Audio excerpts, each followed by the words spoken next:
one school I worked at, the girl even was sucking her thumb, and she turned and cocked her little head at me and sucked her thumb, smart ass. And we started drawing pictures of an infant in a baby bottle on the chalkboard, and there was an ROTC instructor there, and he just stood there, acted like it didn't matter.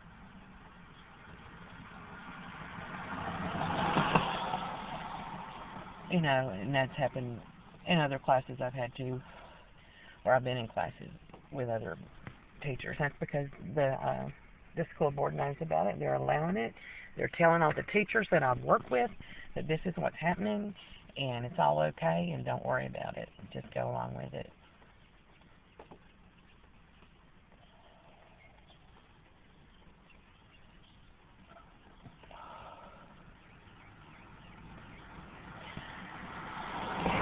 Threatened to throw me in the loony bin.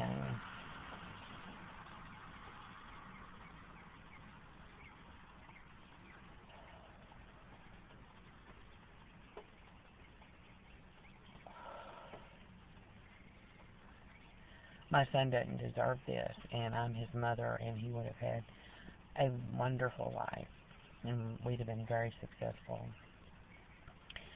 And none of this would have happened the way it has if this person hadn't chosen to take these actions against me and my son, and is still doing it to this minute. That's not my choice. Whether or not I did anything to stop them doesn't change the fact that that individual, by their own free choice, chose to do those things and is maliciously doing those things with great knowledge of the fact that they're falsifying their evidence, and hopes like hell they don't get caught, and is blaming everything on me, saying it's my fault because I don't stop them. I've gone to the police station and said I don't consent to supervision, monitoring, or anything. Got thrown out of the police station. Those were my last words before I walked out, before the cop told me to leave the police station.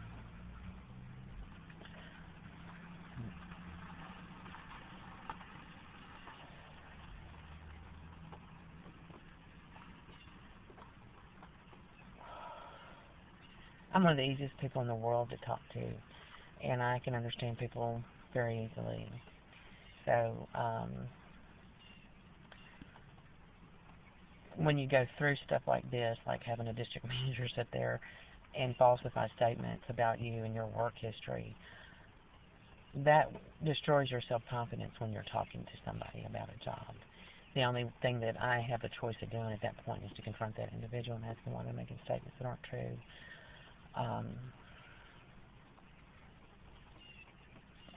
The only thing that happens when you catch snitches doing stuff like that, because I've confronted them when I have many times, all they do is lie and start calling me crazy.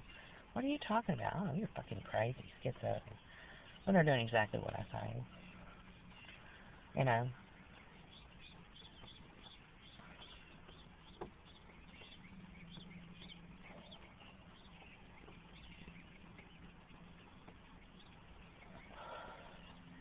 So, you know, it's not because I haven't asked informants to tell me. I asked Roland over and over again, demanded to know.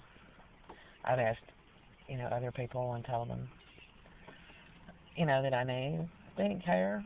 They're not going to tell me.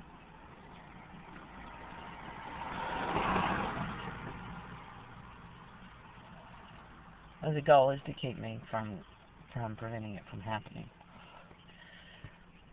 And as long as this little snowball that gets so big and has gotten so big and continues to get bigger and bigger and bigger is allowed to roll, that's all. The whole mechanization of it all is meant to do that, regardless of what I say or don't say.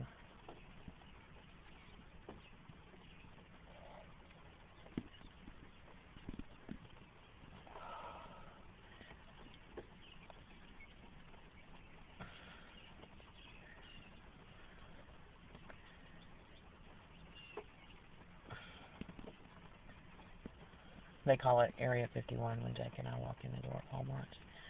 Most of the time they make the announcement before we get there, but one day I heard them when we were walking in, something about Area 51.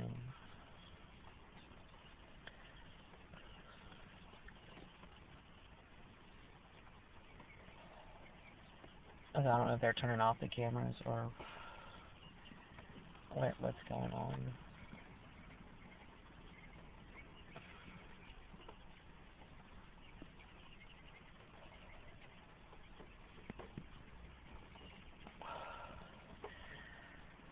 There were only 3 places on Craigslist that looked like a possibility. There was a guy in Bossier.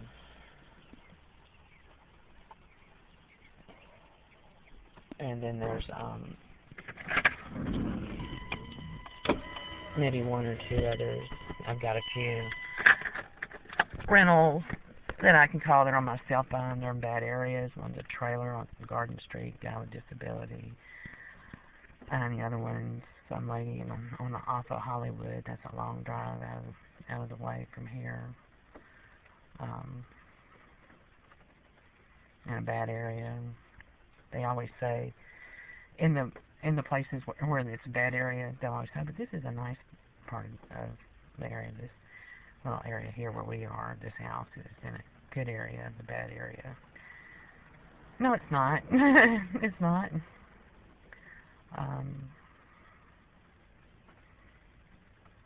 You know, so, and I've been told, you know, ain't nobody gonna help you. You ain't gonna get no help from nobody when I've called shelters. So they're not, you know, we can't get any shelters here. Providence House has to do an assessment first. I have to go in and sign a bunch of paperwork and be interviewed, and then give over control of my son to a complete stranger. And they told me that the first time I went there, when I actually signed paperwork. And I'm not willing to do that. I'm his mother. I know what the best choices are for my son, and I know what he's going through. And more than anything, I want to defend him, and I'm not giving him up. You know, I have to have a job. I have to have a meaningful job. And,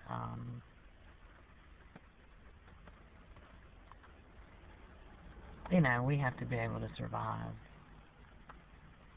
And, you know, it just doesn't make sense to do that.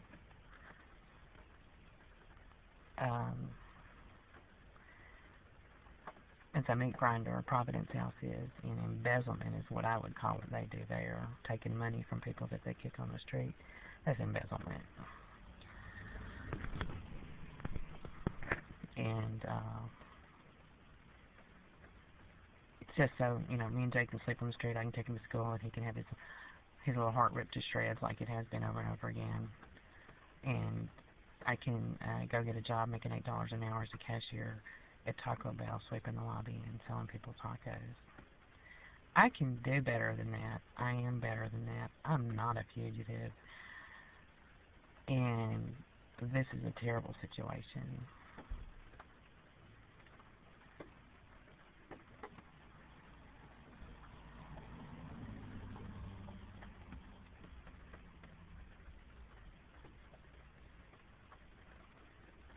You know, and anybody that wants to sit back and watch it and say that it's my fault, you know what?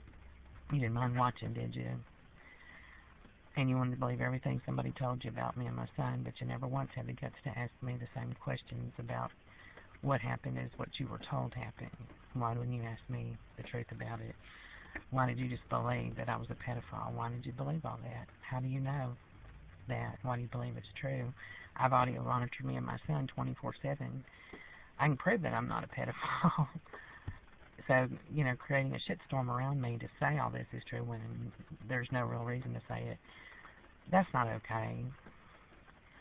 And watching that go on, and the teachers that stood there and watched Jacob be victimized by Barker and Sledge, they should have ripped them to pieces. I would never stand by and watch a teacher destroy a child that way. I wouldn't. You couldn't pay me all the money in the world to do it. Children are precious, and their lives are precious, and they have their futures to think of and to plan for. And there are enough kids, you know, that destroy their lives all by themselves that need help. They're